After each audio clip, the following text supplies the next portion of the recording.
Yo, what is up, all you stone cold native fish having, fish keeping funkadelics? You watch Aquatics and listen to me. Listen to me good, alright? Because I hope you watch this video all the way through. I got some really cool fish here, but more importantly, I'm on the floor and I'm uncomfortable. For you. So this video is on this little 40 breeder I have on my patio, my outdoor patio. And it's all native fish from Florida. Now, when I say they're from Florida, these are fish that can be found in Florida, but not all of them originate from Florida. I'm also going to be telling you about some other fish I have in the waiting room to be put in here. So let's get started with it. This is a 40 breeder outdoor patio, so I'm not using a heater. These fish are accustomed to this weather. As you can see, I have my bluegill right there, and I did a video on this bluegill.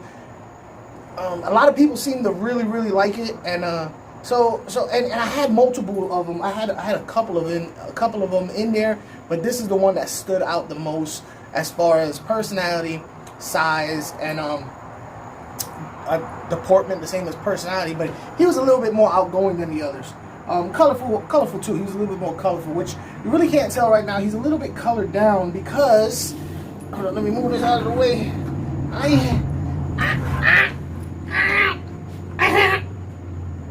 Okay. Oh, that's better. Let me put this in here for when I get thirsty. Alright, so he's colored down right now because he's just coming out of an illness. I don't know why. This is if you guys know why, please give me your thoughts on this. He was fine for the longest, okay? I forgot how long I've had it up with him in there, but he developed ick. Out of nowhere, he just developed ick. Right when I had some fish ready to be put in there, he developed ick. None of the other fish developed ick, so I had to wait on these other fish. I'm gonna give it a couple more days. He's doing fine, but he's still a little colored down. Before I put the other ones in here, because I just the other two that I have coming in here, one of them might be, you know, a little rowdy for him. So we'll see. I also have, as you can see, jewels. Jewels are native to they're African cichlid from I believe it's the rivers, rivers out there in Africa. At any rate, I did a video when I did some native collecting where I got, and not these particular ones, but you can see a video on how I catch jewels. It's ridiculous. Honestly, a $14 cage and 20 minutes, and you could have 30 jewels out here, just out of a ditch. And here's the thing with the jewels. I was going to keep just one of them because honestly, their colors were not the same type of colors that you find at the pet store where they've been selectively bred for color. But recently, and it's weird, like I said, around the time of this whole ick epidemic, their colors came out. They're mostly red, as you can see there. You see that? You know, they're mostly red. It's getting hard for me to differentiate. Y'all ain't think I could do it, did y'all? I did it. Differentiate the males from the females, because really the only difference is the jeweling pattern. And I do see that guy right there is definitely a male. It just, but they're going all over the place. I'm gonna have to move most of them. I want to just keep one, and I'm glad they colored up because the one that I want to keep is the most colorful and has, you know, the actual jeweling pattern on there. So I'm real happy about them coloring up, but I'm afraid that once I take the other ones out, because they're not, you know, there's no type of competition, that he's gonna color down again. So stay tuned to see what happens with these jewels, whether they're gonna stay colorful or are they gonna color down when there's only one in the tank. We will see. You know what I'm hoping. I'm hoping they stay colorful. And you've probably seen this fish darting around. I've talked about it in the past in some of my live streams. This is a wild Florida Sailfin Molly. I'm going to give you better looks at all this. This guy, I'm not a live bearer dude. I'm going to be honest with you. I'm not into him. But when I saw this out in the wild, I had to have him. I actually have this guy. I have a pair in my tub right there, and so hopefully I'll have some. You know, maybe I could give some out or something like that. They're beautiful. They're the, like I said, I'm not into live bearers, but these colors on this guy is nuts. What else I got? I do have a apple snail in here. I did a video one time and I named them Crazy Legs. So I have it. Oh, check out the crayfish in the back. See the crayfish? I got 2 crayfish, although I have only ever seen one at a time. I don't know what that is, but that crayfish has got crazy big. I need to get a pleco. A common pleco. They have common plecos out here, so that needs to go in there. This tank is just fish that you can get in ditches out here. That's what this tank is. This tank is just what you can get in ditches. And I have, like I said, I have 2 more fish that need to go in here. I need to take some fish out, and I need to put a pleco in. You'll see the other 2 fish in another video. I think you'll be pleased with those. And there's one other fish I'm really trying to get. It's excuse me, they're called black Aquarius.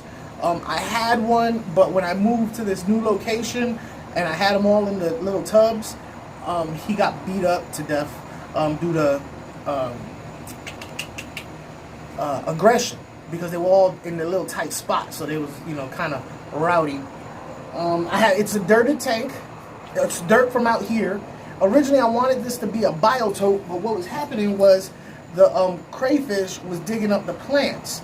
So I put in fake plants. Now I do have water hyacinth up there. Let me show you this right fast on how I got this water hyacinth. Doing some native collecting at Hillsborough Park right here. Check this out.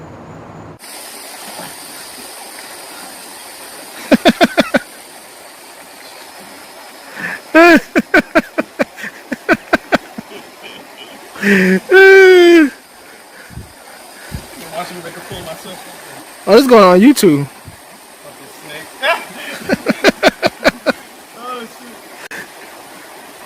Go catch the snake.